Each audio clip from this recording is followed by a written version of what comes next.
because that's why I asked the question. Welcome to the show, it's just the facts. Where we break it down, don't hold them back. Don't get in your feelings, cause it's only the facts. We got all the tea on them relationships. We gon' break it down and shatter all the myths. Talk about mindset goals, growth, and money tips. We gon' break it down and keep it all legit. Heart, mind, body, soul. Ready, set, let's go. This is just the facts.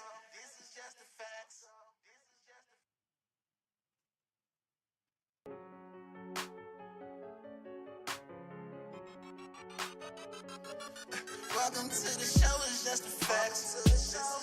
Where we break it down, don't hold them back. Don't get in your feelings, cause it's only the facts. We got all the tea on them relationships. We gon' break it down and shatter all the myths. Talk about mindset goals, growth, and money tips. We gon' break it down and keep it all legit. Heart, mind, body, soul. Ready, set, let's go. This is just the facts.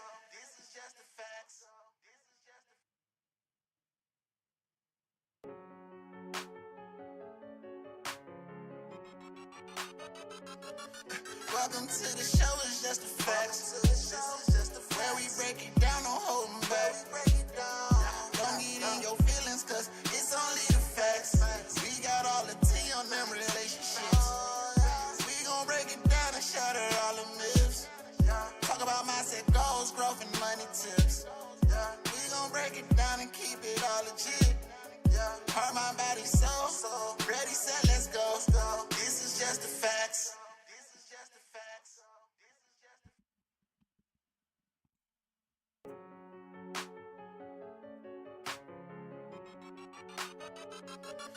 Welcome to the show, it's just the facts.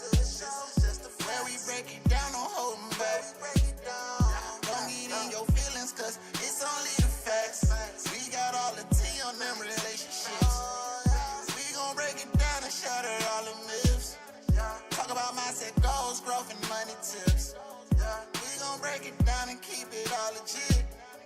Heart, mind, body, soul. Ready, set, let's go. This is just the facts.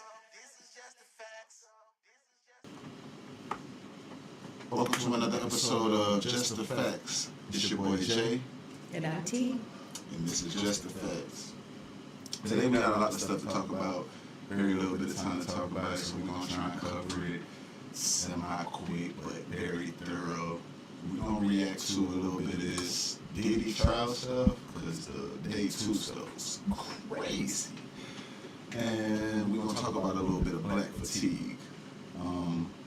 Oh yeah, and we're gonna talk about this podcast that I was on also with my guy Larry called Real Game No Gimmick, and we talked about the Rodney Hands situation. So we're gonna kind of get to that kind of quick, because I mean obviously the situation happened and it's pretty over at this stage. My most important topic for the day is the Diddy thing. Did he do it or did he didn't? Right. So, yeah, let's go to this first thing here. I don't know exactly where it's at, but it's at the beginning. It turns out we thought that he killed the cop that killed his son, and we thought that was strange. Though we was even saying it then that was strange, because why would this cop be on duty right after killing somebody? You know what I'm saying? So I guess we should have known better. So it was just a random cop that was on duty that got Out. I mean, I don't really know what he was thinking to, I guess, try and get revenge on the police. I understand anger and the emotion behind it, but I'm not sure why he thought it was a good idea to just run over a cop. Like, and there's not just any cop. I mean, not the cop that did the offense, but just any cop, any random cop. I just don't know what his mindset was for it. I think he just really reacted super emotional and just crashed out, man. back. It's definitely Okay. it's definitely, I don't know if he has any other kids outside. Like, I don't know if he has other kids or whatever, but really, realistically, he just kind of did his family a disservice, man. 'Cause now you're not even out here to support your family. You just lost your kid. The spotlight ain't even on your kid no more. The spotlight is on you because you're the one that's living and doing this stupid stuff. Son, you know, His he whole was living world, for. his You know, purpose. he could have been one of the ones that's tired of the police just killing young black men for no reason, and then it just happened to his son. You know, and he Larry just might have said snapped it right. before that. You know, like a lot of people was on his side. With a gun, am I correct when I say this? Well, So you said that. Okay. So what part of it are we looking for again?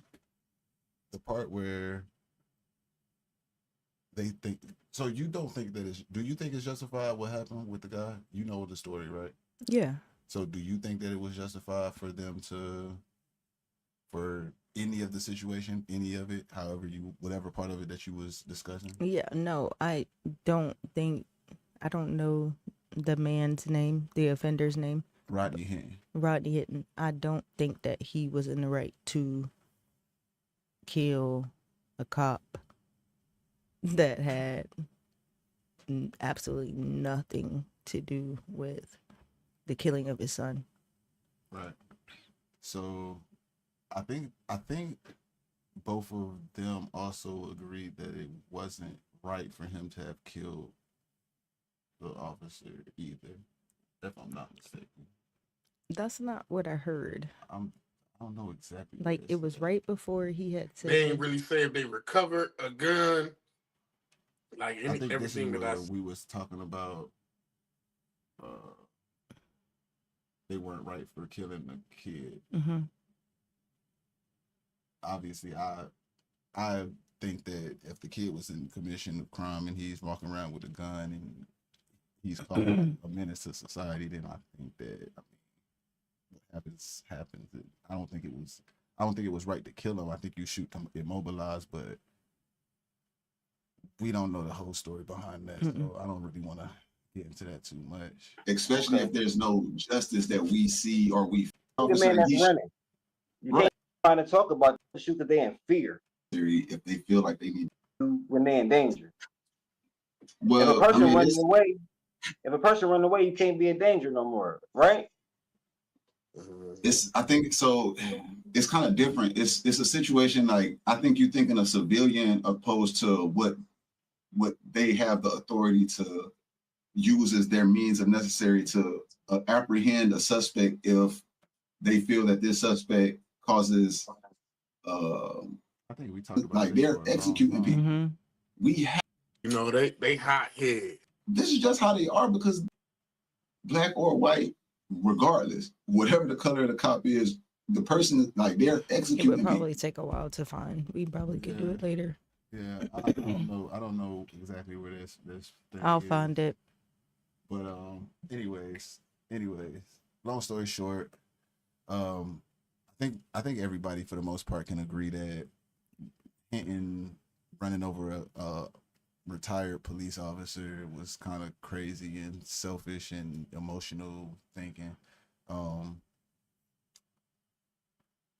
Yeah, I wish I had timestamps on here so I could know exactly where everything was said at and have a better idea. But he just dropped the video and I didn't actually get to watch it yet, to be honest. Dang. What you think about black fatigue? It's a big thing.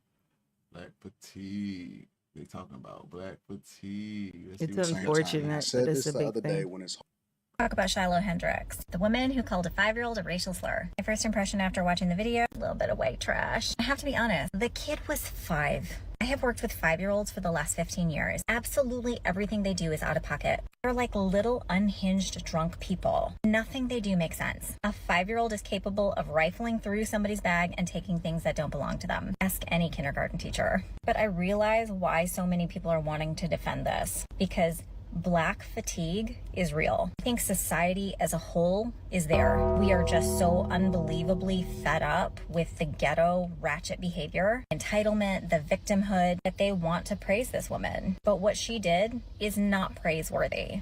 But also on the same hand, please remember that every day that us white people get on this app, we get called racial slurs every single day. So if you don't want to be called a racial slur, you also have to stop calling people racial slurs. You can't talk out of both sides of your mouth. But for the love of God, please leave the children out of it. Adults are stupid. They're going to do stupid things. But you're a different level of stupid when you bring kids into it. Thanks for coming to my TED. So basically, what this woman is saying is that two things can be true at the same time. And I said this the other day when this whole situation first broke out, and then we had the panel on Monday night, where I basically said that white people are starting to get fed up, and that is the whole premise behind Black fatigue. Is that nobody wants you to continue to play victim for the rest of your life. They tired of being held accountable for things that their ancestors did. They tired of you blaming all of your failures and the things that you weren't able to accomplish on white people. They're tired of you sitting there saying that you're a victim every single day, regardless of what your circumstance is, regardless of what you've been given, regardless of all of the affirmative action, regardless of the fact that you're saying that you're the most educated, but really you're the most enrolled. They tired of you blaming your debt on the system. They tired of you saying that white men are the problem. They tired of you asking for programs, and they're tired of being held accountable for the decisions that you're making every single day. She'll be watching her back for the rest of her life. Yeah, because that's not thuggery, hydrattery, animalistic. This is why people have black fatigue. When you act like this, it's not normal behavior. People do stupid stuff. People say stupid stuff. That's life. It's not normal to threaten to unalive people because you don't like what they're doing. But here we are. People are getting sick and tired of opening up TikTok and seeing brawls on cruise ships, brawls in the airport, like literally the most ghetto behavior. We're tired. We're tired of it. But then whining and complaining and acting like it's not your fault that you act that way. Yeah. And so that comment proved her right. And for whatever reason, y'all think that the white people don't have eyes, that people that are not black don't have eyes, and they can't see how ghetto a lot of this is. And then I have to pay for it because I got to go outside and then account for what you did. People are tired in general. Black people, I'll just say this. First, let's start with the whole Shiloh, whatever her name is, situation, right? Because I'm not sure that I actually spoke on this outside of the panel. So let me address this. Again, All right, so I'm gonna go ahead and cut it there because I think I want to pull up the other video about what that lady said. But yeah, so what's your view? What's your take on that? What was just said? What you just heard? Well, as much as I hate to admit the truth in that plastic faced white woman, she told the truth. Like, I mean, it's the truth. Like, I think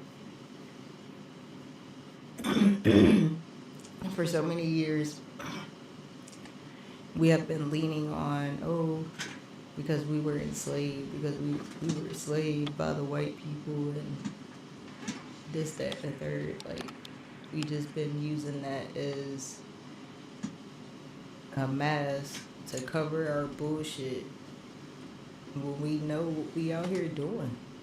And it even, I mean, it proves in the statistics, even against our own color, black people doing black on black crime the most. Like, and this is crazy. So, yeah,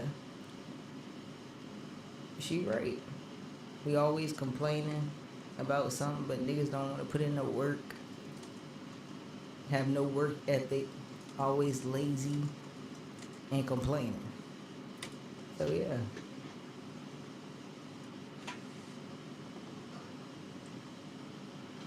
I have to say I strongly agree with that woman. It's a very sad and unfortunate thing to have to say, but you gotta take accountability where accountability is due. And I will say that I say this all the time. There is a difference between the N-word and there's a difference between black people. And It's unfortunate to say, but that one rotten apple will spoil a whole bunch, and this is a situation that I myself am on the agreement to that 100% because enough is enough, bro. I go on my Facebook, I can go on Instagram Reels or any other social media platform, and 9 times out of 10 you'll scroll up and you'll see a bunch of black kids fighting. It's so bad that in Virginia they had to shut it down to say if you're under 21 you can't even come to this McDonald's because y'all coming up in here fighting, y'all disturbing the peace. To dine in, yeah. Here, even in Ohio, where Northeast, they have a whole day dedicated to set up a fight at a movie theater. It's just a bunch of black kids. You got the black adults acting the same way. You turn on, you go down, you split, you scrolling. It's just a bunch of bad behavior, ratchet behavior, uncalled for behavior, and victimization. You act like, oh, the world owes you this, the world owes you that. I mean, realistically, you were probably one of the ones that was born into a situation that you didn't have to deal with any of those things that you complain about. However, that's still the reason why you haven't been able to do the things that you was able to do, or why you can't succeed in life is because of this. Yeah, no, that's not the truth. The reason you can't succeed is because of yourself, and the reason you can't succeed is because you need to stop thinking about the past and holding the past over other people's heads so much that if you focus on self and what you got going on within your community, you'll probably have a lot better outcome. But just to give a few stats, because I mean this is just the facts, and we do want to make sure we keep everything as factual as possible. I just pulled up black versus white crime stats, and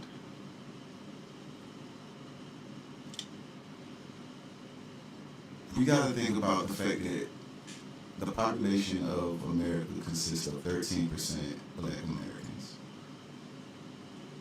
All other percentages, obviously other races, but obviously, which we know, which would be the majority of these things.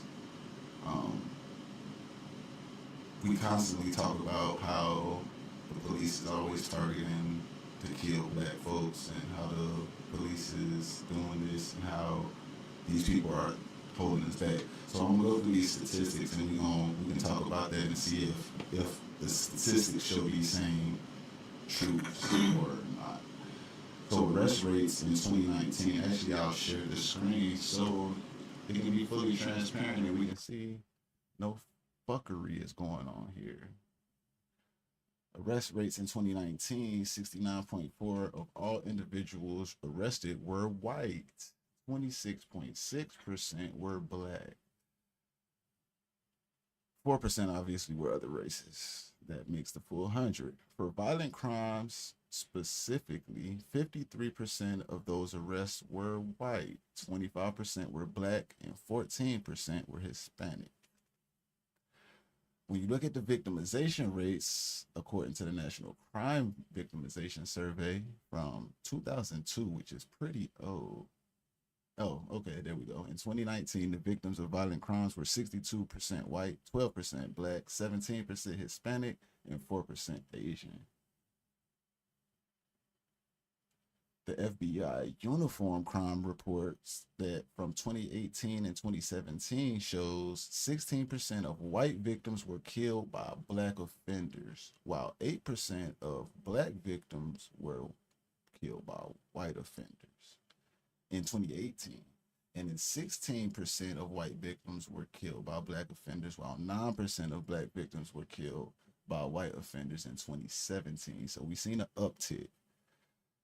In 2023, police shootings revealed that 40% of civilians shot were white, 20% were black. So when we look at it by the numbers, it appears to me that crimes are more committed by others and are obviously handled by case scenarios. However, when you look at the rate of homicides, where you see 16% of all white victims were killed by a black person, that tells you something. and you take 8% of black victims were killed by white people, or even 9%, whichever number you want to take. I mean, obviously we might take the higher number, so we can go with the 9. And then you look at the 40% of civilians shot by cops were white and 20% were black. That also kind of tells you something.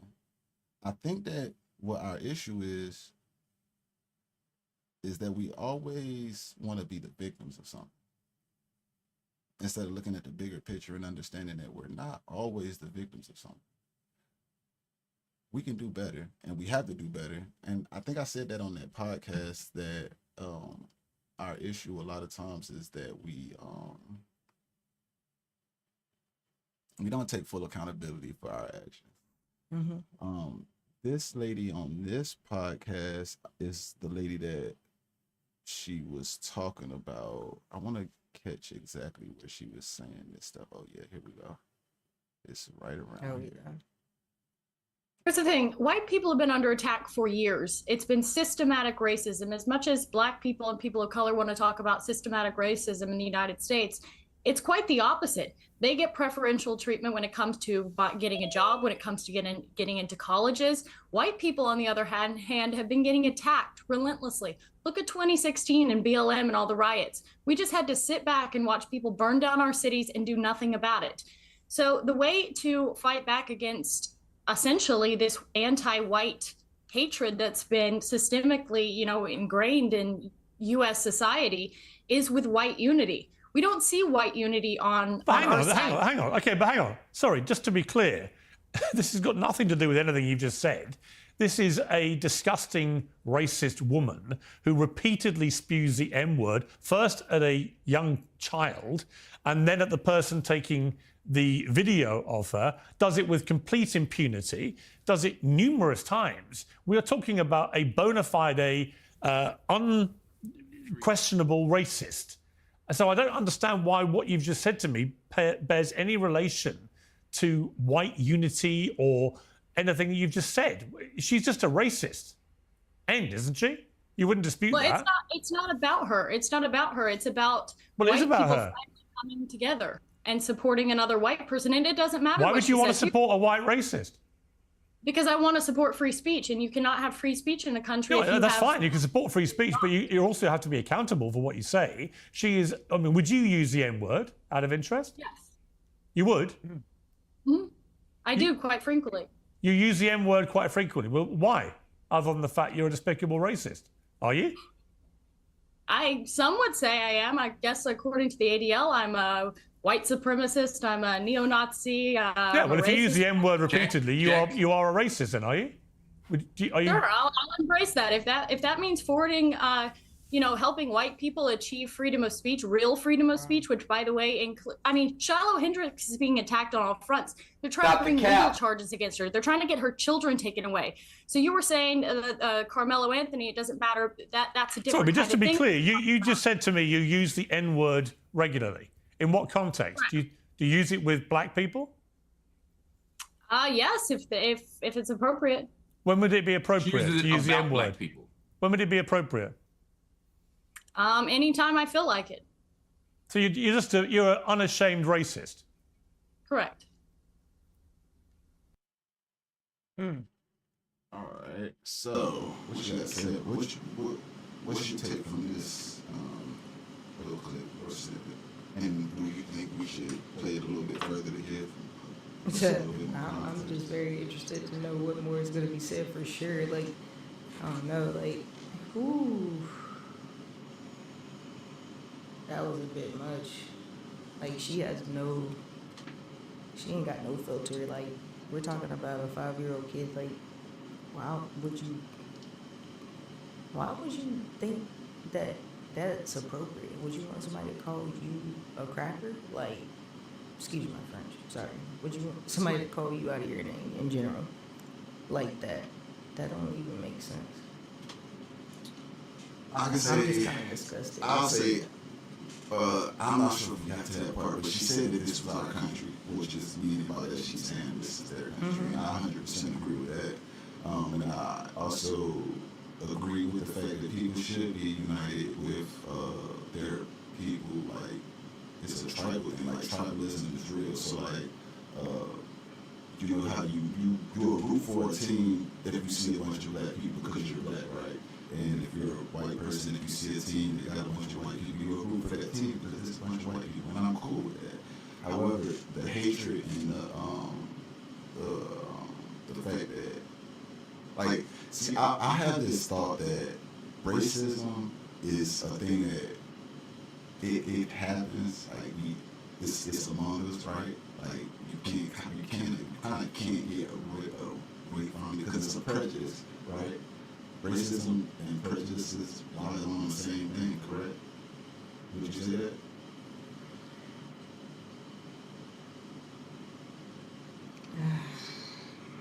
I guess so. Yeah, I mean, to some degree. So, okay, I heard this example of a guy said that a black person can't be racist. Right. Because in order to be racist, you have to have something that you can take from or hinder a person from getting access to, which we don't have that. So we are prejudiced, right? Mm-hmm. However, the prejudice that displayed from a black person to the white person that they are prejudiced towards appears the same exact way as the racism show in the white person that's racist towards the black person. You know what I'm saying? The only difference is obviously the black person can't hold that white person down. The white person can hold that black person down, correct? Mm-hmm. All right. So I would assume that racism and prejudice it kind of folds into the same it's the same premise. So you can't really get away from a prejudice because everybody is going to be prejudiced to some extent. Mm-hmm. We have to judge and we are judges. Mm-hmm. So when I say that, I only say that for that reason. However, I do disagree with the nasty attitude that comes with from like this aspect when you talk about it in this light, because that's hatred. Mm-hmm. So just because we're prejudiced don't mean we have to be haters to each other. Right. Like I can't say that, oh, I don't like your kind so much that I think all your people should just be a demise. No, that's ignorant thing. Right. So I would say that for sure she's a very ignorant person, and actually is the actual definition of the N-word that she's talking about. She is the actual definition. However, I do believe that and it kind of goes back to what I said in the beginning, where I do believe that if we as people, like the black people, have that idea that unity is important and holding each other accountable and putting each other in the right positions, I do believe that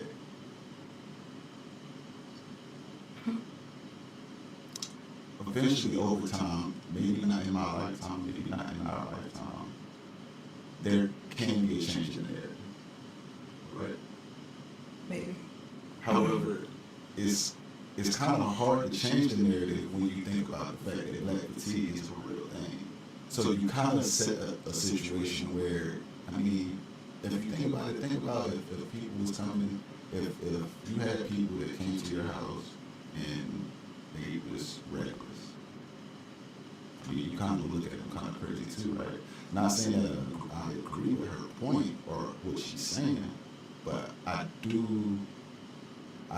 can understand some of the things that she's saying. Some of it. Now, the 5-year-old calling a 5-year-old boy an N-word is wild. That's wild, for sure. Right. And so, like, even from the beginning, like, I would say this, like, she didn't speak about unity for us, or colored people, brown people. Spoke about unity for white people. Yeah, she only spoke for unity for white people. But that's what I'm saying. It's that mindset that we just don't. We haven't adopted the unity mindset. Like, think about this. Every people that comes to this country do what?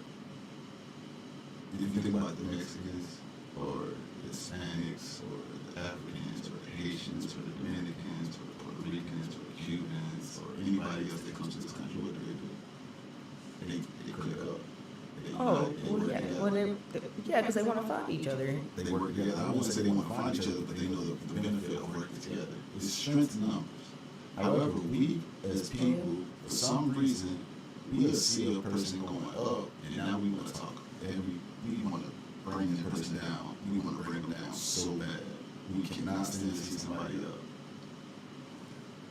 We never help our fellow folks. We'll help them and then talk junk about them behind their back, because then it's not genuine. It's just it's a culture issue, and I think the culture needs to be improved, and I think that's why a lot of this stuff keeps on coming out and coming to light. I agree. And that's the opposite of the victim mindset. See, the victim mindset, I would be sitting here, I would be going crazy. Like, I can't believe, like, now I think about it. Yeah, but it's at the end of the day, it's like, first and foremost, let's take accountability. Where we wrong, we wrong. We are wrong in certain spots where we need to be right at, and we haven't figured it out yet. Mm-hmm. And I mean, it's not all of us, unfortunately, but that one rotten apple always is gonna ruin the whole batch. So we just have to be more mindful. It starts in the house and it starts with the family. You take into consideration and think about our family makeups. Mm-hmm. Tells the story. Tells the whole story. And since we are on the Just the Facts podcast, and Just the Facts podcast do delve deeply in relationships, conversation, and topic, I can honestly say I've actually done some thinking about something, right? And I want to put this past you. I want to see what you say about this, what you think about this. Maybe somebody in the chat might hit us up. Maybe they got some idea about it, right?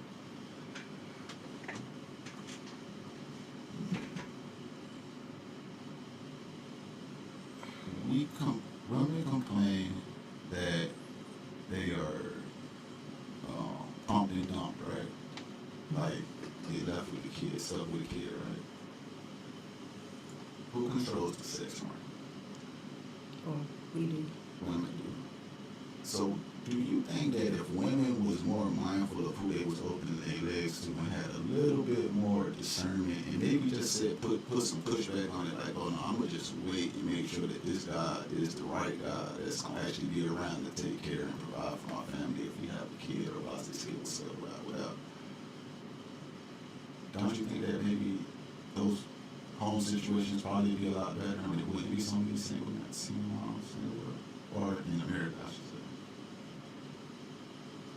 Yeah, it's all about, yeah. So, I does get that then shift the blame from the men back to the women? It's now not the man's fault that you're getting pumped and dumped. It's more so your fault for being pumped and dumped because you might have chose the wrong guy to begin with. I'm just wondering. It's a difficult question. I'm thinking about the fact that, if the statistics show that 80% of women is trying to get with 20% of men, right? Mm. And throughout history, if you go throughout history and say that maybe 40 to maybe close to 50% of all men have actually procreated, wouldn't that kind of... Because like, think about it this way, like you got some guys, you have the guys that have one kid, you got a couple guys who may have 2 kids or whatever, and you got some guys that have like 5 and 6 kids, and 10 kids and stuff. But now, there's a lot of guys that just don't have kids and probably never end up having kids. But that's nowadays though. That's even before though. No, because they was pumping out kids back then. Who was pumping out kids? The married folks. But everybody wasn't married. Like 8, 9 kids, 13 kids, and we were talking about how they got like 13 kids. But everybody wasn't married. So that still goes back to, okay, if 40 to 50% of men, all men throughout history, throughout the entirety of history, it's a stat I can pull up actually, throughout history have been able to procreate, and where is the shift? I mean, does that go back to the woman? Is that a woman needing to pick better and make better decisions with her body, since it's her body and her choice, I mean, right? I would guess so, guess that would make sense.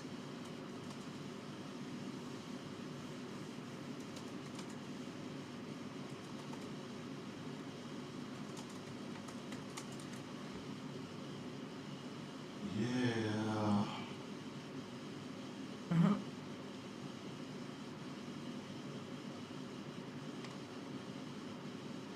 like, how could you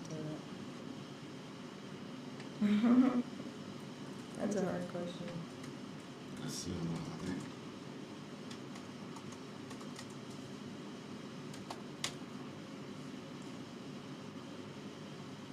So according to the CDC, 47% of men throughout human history, only a minority of men have had children. Studies had discussions suggesting that about 40% have reproduced, while 80% did. That's interesting. So that means that, I mean, obviously it goes back to the thing where we talk about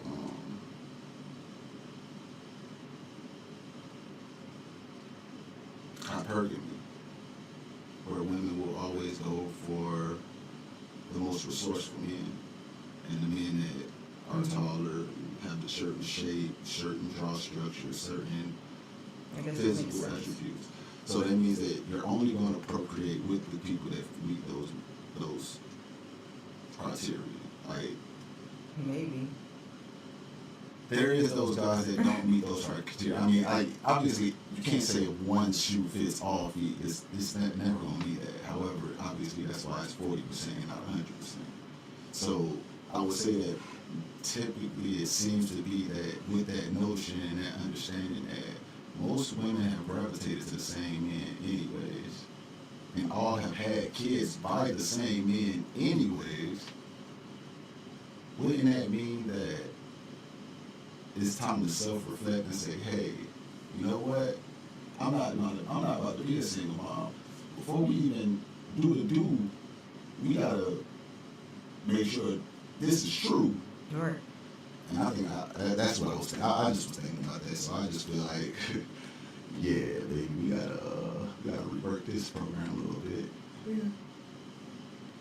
All right, so I want to get on this last little thing real quick. The real big bomber.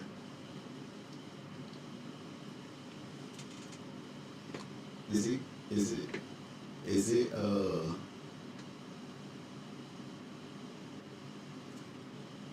the straight path, or is it how you say, the crooked path? Like, we going left, okay, we went left. I'm pointing right now, but we went left somewhere. If I take it, I'm gonna even say if a guy takes another guy's load and rubs it on his body part, on his body, like lubrication.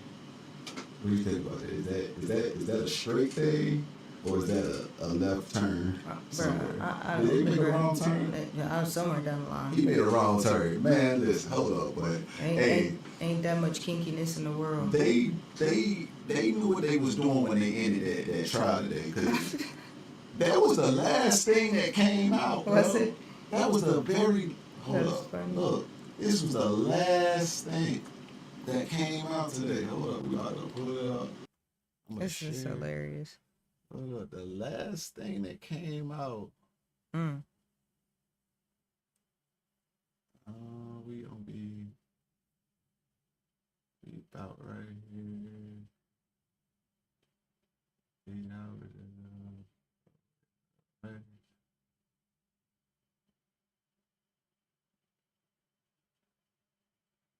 Man, this is what would happen after the escort finished on you.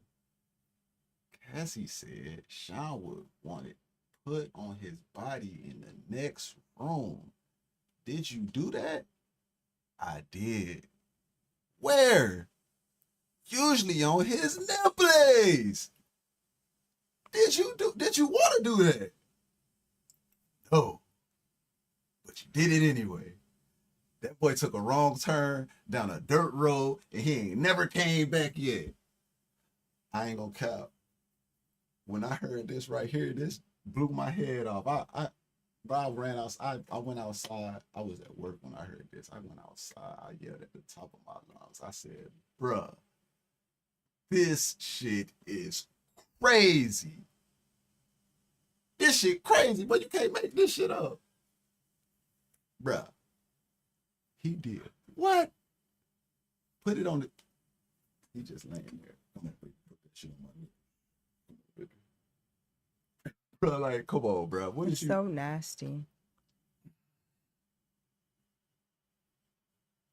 Mm. Mm. And this was crazy too. Another, it say, hold up, wait, what? Initially, where the freak offs lit? Initially, it was candle lit, strong smelling Glade. So they was using Glade candles. We were just talking about Astroglide. How was it used? It was lubricant. If you ran out, what? We call either staff, bail debts, give them a tip. Mm. She said, any other use of candle wax? Cassie said, a few times poured on my body. Who set the temperature of the room? Sean did. I was expected to do freak offs on my period. Did you want to do that? She said no. Yeah, that's Why? That would be so uncomfortable. That's so gross. Now, mind you, now, because now I'm getting into it because I'm pretty sure a lot of people are. I'm pretty sure if it's this hour of the day, you done had to heard majority of the stuff on this Diddy case. If you haven't heard it, we can probably go back and hit it hard again when it's a little bit more info popped out. But the fact that they're using escorts from Backpage and Craigslist with no rubbers, inner gushy, busting nutsies, so he can rub it on his plutsies. It's crazy. Now to add the fact that she doing it on her yaya is even wilder. Bruh, what are you doing? What are you doing? That's crazy. In my opinion, bro, in my honest opinion, it to me, it seems like Cassie was never really his girl for real. Like it was really just an item. It was He just enjoyed the fact of having her to do whatever he needed her to do, and she was willing to do whatever she wanted because she loved him. She really did love him. I do believe she loved him. I do believe that. But he ain't love her. No, bro. couldn't possibly. They pissed on her. They stood over top of her and peed on her, bro. How did you? Yeah, it's all bad. Oh, and this thing, man, she called him Pop, right? So, what is this? Email between me and Sean. What did you call him? Pop. Why? He asked me what I called my grandfather. I did it, but now I think it was disrespectful. So he wanted to be called what her grandfather was called. Hey, what you call your grandfather? Yeah. Pop. Oh yeah, that's my name now. Call me that. Pop. Take that. Weird. Take that. Yeah. I'm in the club Diddy bopping. Call me Pop. That's so weird. I'm dancing in the video. Call me Pop. You feel me? What is? It's just disturbing.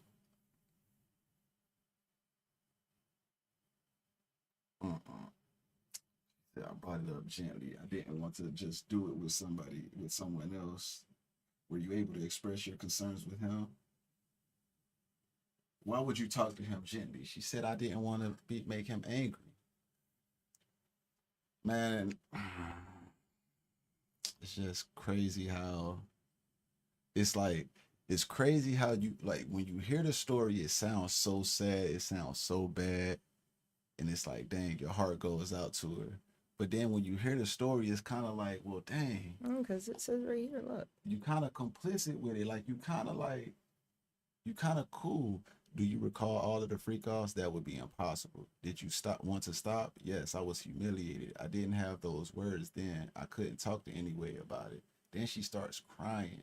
Did you tell him you didn't want to? She said yes. How frequent did the freak offs become? Weekly for consistent amount of years. When was your last one? 2018. How long were you awake during the freak offs? I never slept. I took drugs, ecstasy and Molly, cocaine. How did you feel? I was high, so I didn't feel much. Dirty and confused, and that and that he was happy with me. Why did you feel you couldn't say no? I didn't want to make him angry or upset after he shared this part of himself with me. Did you disguise your appearance? So they're going for racketeering, right? And racketeering, I think that's the one that's gonna hit him. Like, bro, if you get charged with this, it's over with. You're done. Never coming home. And I think that what they're trying to show is that he had power and control over everything and everyone. So if they can prove that to the jury and they say, yeah, he was that guy, it's over. From everything that they've asked her and everything that she said, it always leads back to she didn't want to make him angry, and she just wanted to please him. Yeah. Which is believable, especially since she was with him since 19. It's gonna sell. Yeah, I think it's gonna sell for sure. And however, I do think that she was complicit with it for a while until she wasn't. I think that because it's not complicit when it becomes a psychological thing. Well, that's why I said I think she was complicit with it for a while until she wasn't. Because in the beginning, it probably was something she was just trying out because she wanted to try something for him. Yeah. Which is typically how most relationships right, I can understand that, but then he started going way too far, maybe. Right, and that's why I would say that's probably where the gun gets dirty. But I know it didn't take much for that to become the issue, though. But there also is instances where she reached out to the escort herself without Diddy. Oh. Which makes it kind of like, that's why I say I think she was with it for a while until she wasn't with it anymore. And that's why this is kind of a hard thing to tell. It's like, dang, like you are with it, but I can see how like he does have that. I made this. I was talking about homeboy at work, and I was like, Freddie P did an interview where he said that during the bad boy days, or not bad boy days, but the making the band days, he fell out with Diddy, and Diddy told him, well, I will buy your whole block. I'll buy your whole block and turn off the lights and have somebody sitting on every corner, and every time you come out, they'll be shooting at you.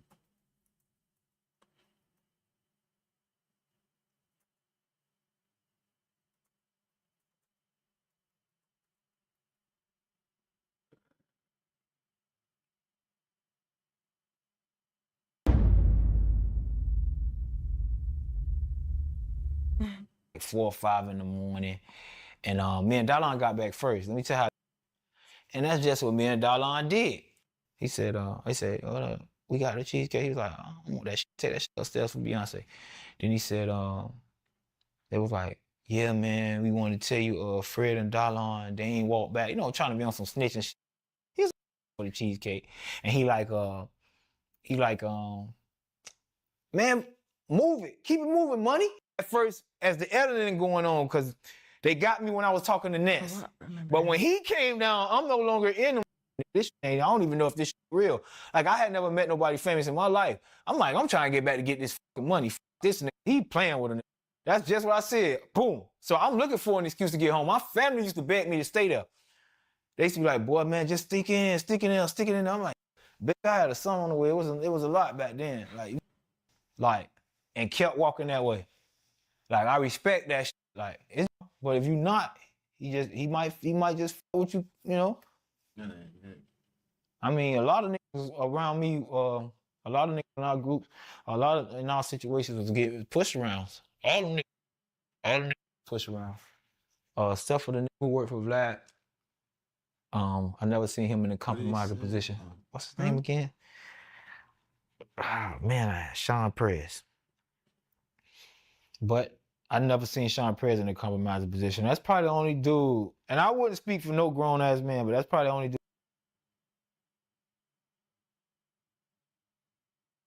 This might be it right here. Dangling the money in your face, first of all, everybody know. This shit been, we've been talking about it. I'm in the mood, niggas is like, He was like, man, money, man, what you think, you bad or something? He was like, nigga, I'll buy every house on your block. Shut every light off on that bitch, and when you come out, every time you come out that bitch, you'll get popped.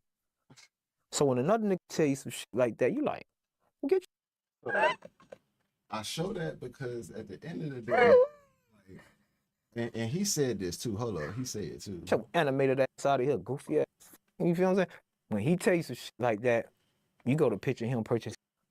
So when another nigga tell you some shit like that, you like, get your animated ass out of here, goofy ass. You feel what I'm saying? When he tell you some shit like that, you go to picture him purchasing every house. You go to picturing every light on the block going on. And that shit silenced me. And for you to make that, people ask why I left the band. Like, that's why I left the band. Like, that's why I didn't do Dave Chappelle. Like, we got into that. So this a real street nigga though. Like he he making it known. Like So he's scared. if you got a grown man scared like that, then I can only imagine what he would have done, how he would have had a young girl scared. And I mean, obviously, if she grew into this situation, it just stayed the way it was. So I think for real, it's like, yeah, it'll be kind of easy for them to prove the intimidation aspect of things.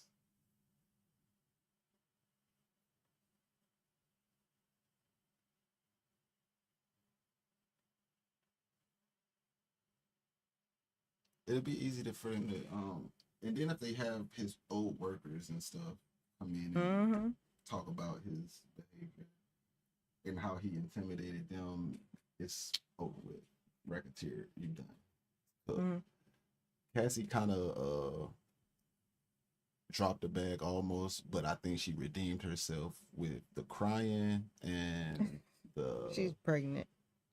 that is probably something that they are probably taking into consideration and say she might just emotional. be overly emotional. She is emotional because she's pregnant. But too. it is also a trauma. It is something that's very traumatical. So, but you know, it's a lot with that too. Either way it goes, it's getting late. String game, and I think we talked about all we need to talk about. Unless you got something else you want to talk about. No. All right, well, with that being said, this has been Just the Facts. It's been real. I'm Jay. And I'm T. We out.